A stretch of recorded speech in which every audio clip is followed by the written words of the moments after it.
Aloha, ladies and gentlemen. Welcome. My name is Sprinklebeard. So this upcoming weekend, we have a champion pool coming up, and I'm trying to keep up with the news of things and talk about how do we feel about these champions coming up, what are they good for, and then you guys can make your decision if you want to pull them or not. So, with that being said, we have a ×10 weekend coming up this weekend, and we're going to start with the epics, and then we'll go up to the legendaries afterwards.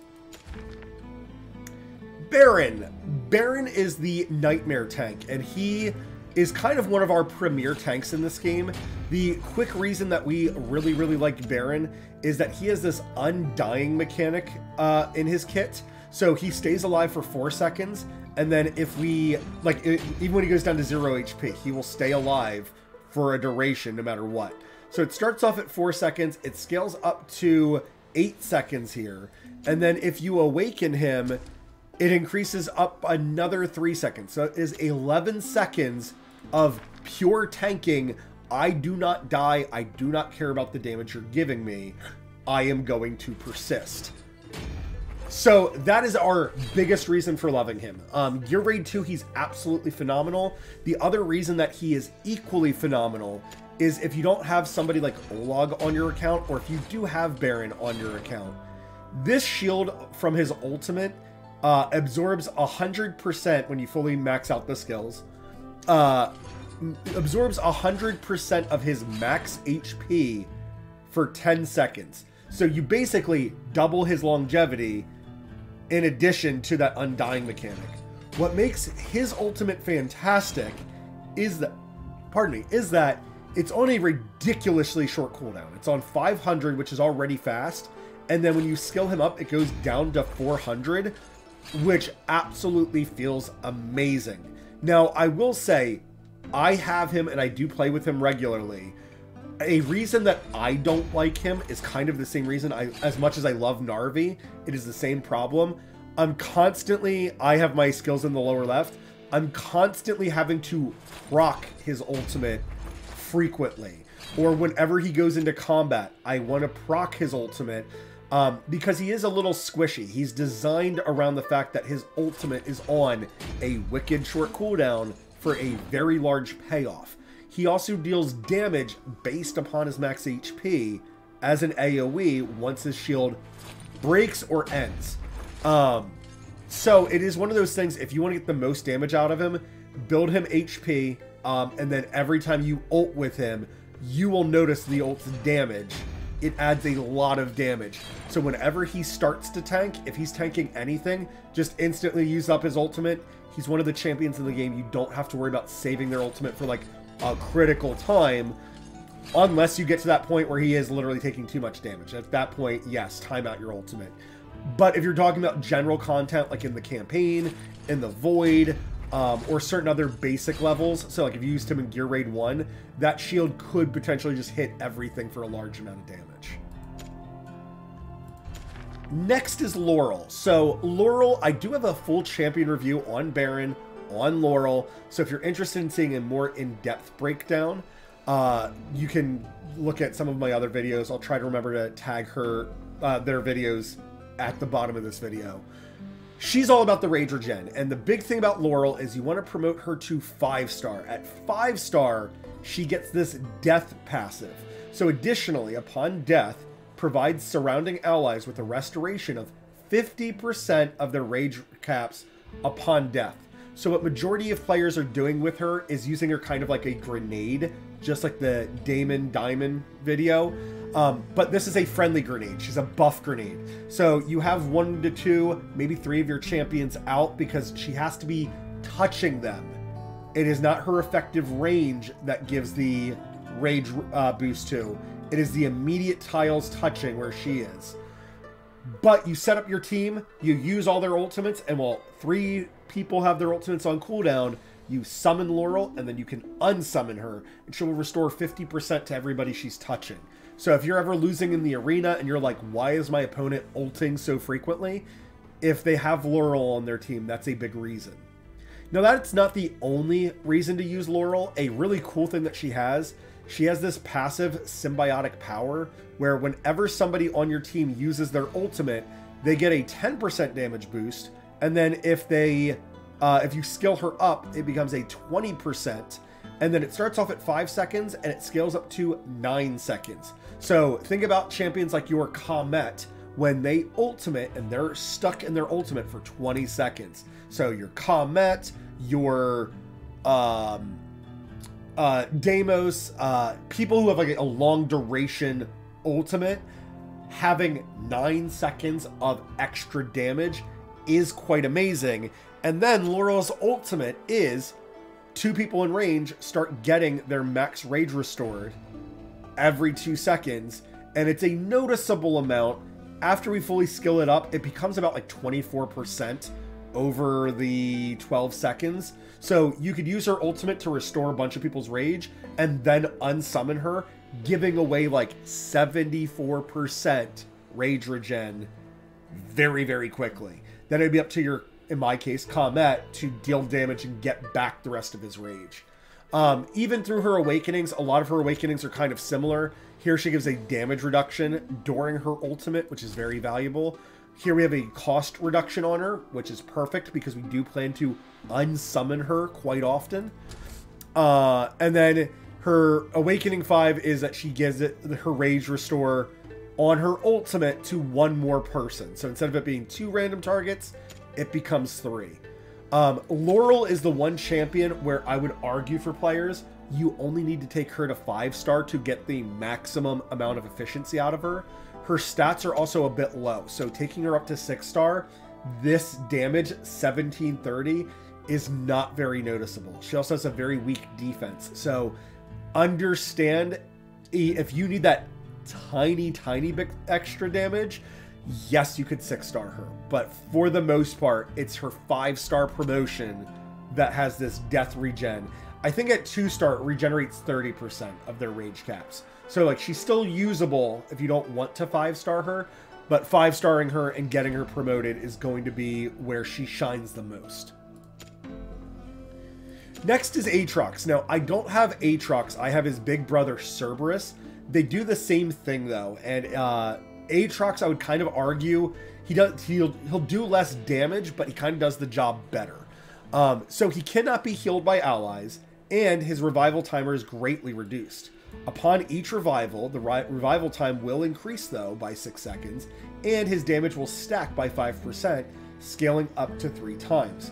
Now, although this sounds terrific, the concept is you summon him out, and then he's going to create this puddle of damage right below where he's standing. And this puddle damage does a lot of damage per second. However, what we really want from Atrox and Cerberus, we want them to die. Upon death, their puddle, that is kind of like a 3x3, expands to being like a 4x4, maybe even a 5x5. It is massive. It's absolutely huge. But it deals a lot of damage per second. Now, Cerberus does this job a whole lot better, but Atrox is obviously your epic version of this concept. It's also a lot of fun to play with a champion that you want to die, that you're literally putting them in a position to do a whole lot of damage and to die. The other big difference is Cerberus deals magic damage, whereas here, Atrox supposedly does normal damage, and that could matter a lot depending on what content you're fighting, but it is something of note that if you get Cerberus, understand Cerberus kind of acts like a mage, not a fighter. So Atrox, I'm assuming, is kind of doing your more normal physical side of things. Cerberus also doesn't have the fast respawn timer, so that's another thing of note. Where's revival time? Revival time here is 20 seconds. Cerberus starts off at 60 seconds, and then it goes up to like 90 seconds in like 2 minutes. It is much more difficult to play with Cerberus, but like I said, the damage is absolutely there, so it feels amazing. Atrox is both cultist and chaotic. The cultist is actually slightly a problem, because when you're doing your cultist faction trials, there is rewards for not letting your teammates die, but Atrox and Cerberus, they're designed to die. So understand you might have a hard time 3-starring certain content for a while because of it. Alright, so now the meat and potatoes that probably everybody cares about. We have Vierna, who's a staple champion in the game, and then we have Kai, who's the new champion. So we're going to start off with Vierna. Vierna, basic attacks apply a Mortal Kiss on the target. So what does Mortal Kiss do? For 8 seconds, deals AoE magic damage equal to 25% of the caster's attack to the effect bearer and surrounding enemies every second. Airborne units will take half this damage instead. So she's doing every second 25% damage times, pardon me, I have hiccups, times 8 would be 200% damage just on her basic attack. And specifically, this is a dot effect that she's putting on, right? It's kind of like burning, but slightly better than burning. I don't know why they wouldn't just give her burning, but whatever, it's fine. Here she's still doing 100% magic damage as well, which feels great. However, attack speed does not benefit her. So that is a huge thing of note. Makes her easier to build. And then for things like Mortal Kiss, instead of attack speed, we could go with things like flat attack to get the most damage per second out of her. This is the big thing that everybody will know her for, is this giant hand rake that she does. Reaper's Grasp. Deals 700% AoE damage to enemies in range. Kills enemies with HP below 25% after a short delay. However, elite monsters and bosses are excluded from that execution. However, we're still talking about 700% damage that scales up to 900%. And then the execution threshold does go up from 25% up to a total of 35%. So absolutely a huge wave killer champ, but I want people to understand 900% damage, right? So hypothetically, if you get her attack from this 4,000 up to a total attack of like 10,000, you are doing 900% of 10,000, right? So without talking about like penetrations or any damage over 10,000, you're talking about doing 900,000 damage off of this rake. It is crazy to consider. I'm sorry, 90,000 damage off of Sprinkles, please stop. I hear the dog barking. You don't need to respond. Ma'am, I love your face. Thank you. But Vierna doing damage off of 900% damage, and that is your basic damage, right? We're not even talking about her critting off of that. So now think about critting off of that. So you're doing an extra 50% damage, but then whatever your crit damage multiplier is going to take that up from 50% up even higher. So absolutely terrifying amounts of damage. Soul Extraction. With each enemy killed, their essence is absorbed into the staff's crystal, accumulating 6 souls. Each absorbed souls increases her attack damage. When there are at least 2 enemy targets within basic attack range, the hero will consume 1 soul to increase the target count of basic attacks by 1. So this soul capacity can scale from 6 up to a total of 12, and then instead of you gaining 2% attack, you now can gain a total of 3% attack for each soul. So 3 times 12 is 36% extra damage that she can get from her own skills, meaning at 36% extra damage, the damage just scales and scales. It's absolutely terrifying. Applies Bone Shield to the ally with the lowest HP percentage in range. The skill's cooldown is reduced by 2 seconds for every kill, up to a minimum cooldown of 12 seconds. So Bone Shield increases the physical damage reduction by 10% and deals AoE magic damage equal to 10% of the caster's attack to the effect bearer and surrounding enemies every second. So it's probably not doing 10% damage to, like, let's say you have Wrath out. It's probably not doing 10 damage to Wrath, but just everything around Wrath. Absolutely really, really cool skill. I absolutely love it.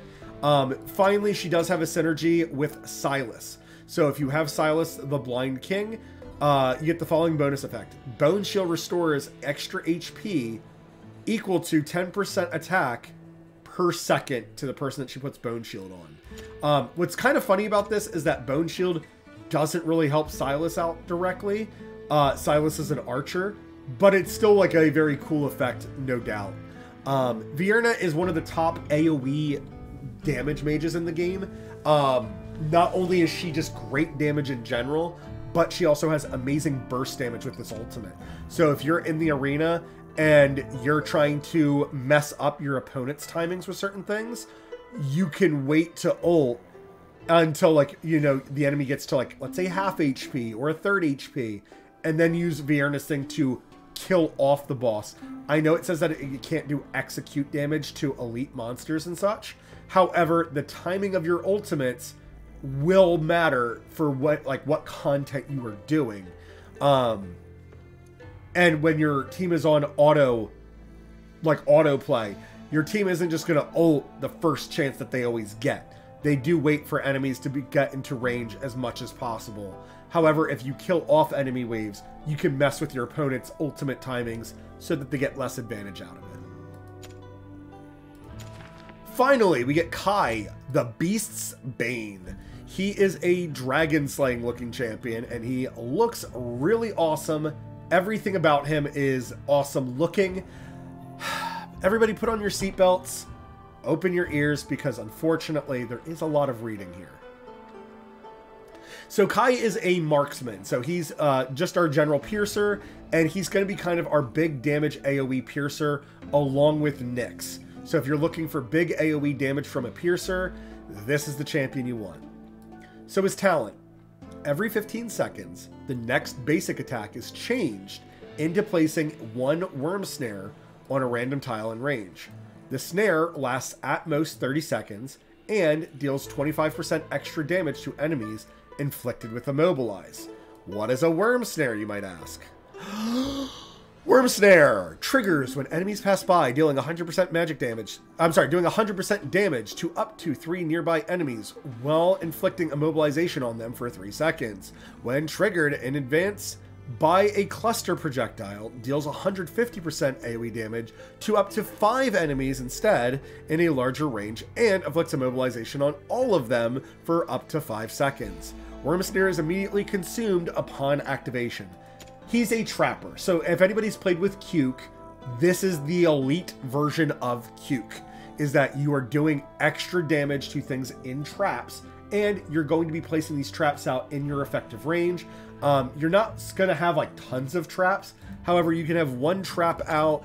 It says every 15 seconds he places a trap, and it lasts for 30 seconds if it's not detonated. So you could, in theory, have 2, possibly 3 worm snares out at a time if enemies haven't activated your traps. So his basic attack, which is just physical damage, deals 100% damage up to 5 enemy units. What I'm guessing, right? I haven't seen his attack pattern yet. What I'm guessing is that he's going to fire his giant, like, arbalist looking thing. I know it's just a giant crossbow, but it's nearly an arbalist. He's going to fire this, and then whatever it hits, it's going to be hitting 5 targets in that immediate area. I don't think he's going to be like Drogo and firing off an arrow up to 5 enemies. There is a chance of it. I just doubt that is what they're doing with him. His ultimate is called Doomsday Cluster. Launches a cluster projectile at one enemy in range, causing an explosive impact upon contact. The explosion deals 350% AoE damage up to 8 nearby enemies, and splits the projectile into 3 small bombs. After a short delay, the small bombs detonate, each of them doing 100% damage up to 5 nearby enemies.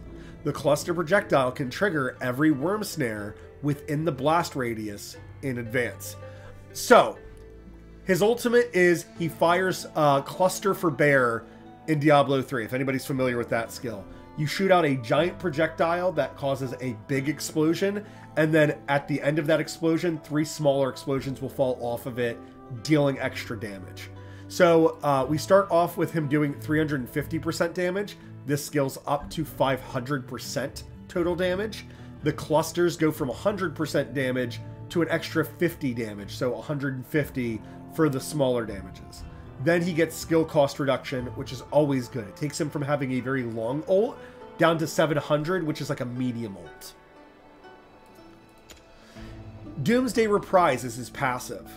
Doomsday Cluster has a 20% chance of an immediate second cast being ready after each cast. This effect can only, though, be triggered one time every 20 seconds. I don't know why they, like, the phrasing of this is a little weird. It should just be that his ultimate has a 20% chance, which then scales up to 25, 29, 32, 35%. His ultimate has a 35% chance when fully skilled to be loaded a second time. So instead of him just firing out one load for bear, it becomes 2 load for bear. And for anybody who's not played Diablo 3, I'm sorry. It was one of my favorite skills as a demon hunter to play with. It was just this gigantic boom skill, and it felt amazing, and it did ridiculous damage. In this game, they have it toned down 350, scaling up to 500. It's nice. In Diablo 3, it was like 700 damage. It was amazing. Still extremely good, and I like the fact that his ultimate can repeat, making it a little bit more valuable. I am curious to know how the interaction works of if his ultimate goes on cooldown after the first cast, or if it waits for the second cast and then goes on cooldown, lets him start building up rage again. Lastly, Eradication Protocol. Upon triggering Worm Snare, increases his crit rate by 20% and his crit damage by 40% for 6 seconds. This effect cannot be stacked when there are multiple Worm Snares. So if you have your Worm Snare out and something trips it, you get extra crit rate and extra crit damage. So this is a champion where I could argue you don't have to build them 100% crit rate right off the bat. However, it is a little interesting. So you can get your crit damage up from 40% up to 60% extra damage, and the effect duration from 6 seconds up to 8 seconds. Now, do I think it doesn't make sense to build him like 100% crit? No, I would still get him as close to 100% as possible. However, it is nice for newer players, or if this is one of you, like the newer players, if you get him, this will help you out tremendously, because if you only have like 50 to 80% crit rate, you're going to feel like you have 70 to 100% crit rate every time they trip a snare. I absolutely love this champion's design. This is a champion that I wish I could get. I recently got gifted a whole bunch of shard pulling on my account, and we pulled a whole bunch of shards, and my account's now in a super amazing spot where I can now be goofy with my pulls. However, I don't have enough to pull for this, so I'm probably not gonna. But really, really cool concept of a champion. I really do hope I get him. I love the fact that he's not exclusive. If he was exclusive, I would be like, I need to save up shards for this champion. He's really, really interesting sounding. I absolutely love the concept of a beast hunter and then him doing extra damage, blah, blah, blah, blah, blah, blah, blah. Really cool design. I think he's great. Guys, let me know what you think of these champions. Who are you excited about? Who are you maybe not excited about? If you liked this video and found it helpful, go ahead and hit the like and subscribe button down below. Helps out the channel a whole lot. If you want to join us over on Twitch, I stream every day, Sunday through Wednesdays, semi-reliably. And yeah, we do that over at twitch.tv/sprinklebeard if you're interested. Ladies and gentlemen, thank you very much for watching, but of course, until that next time, ta-ta. Goalie, I missed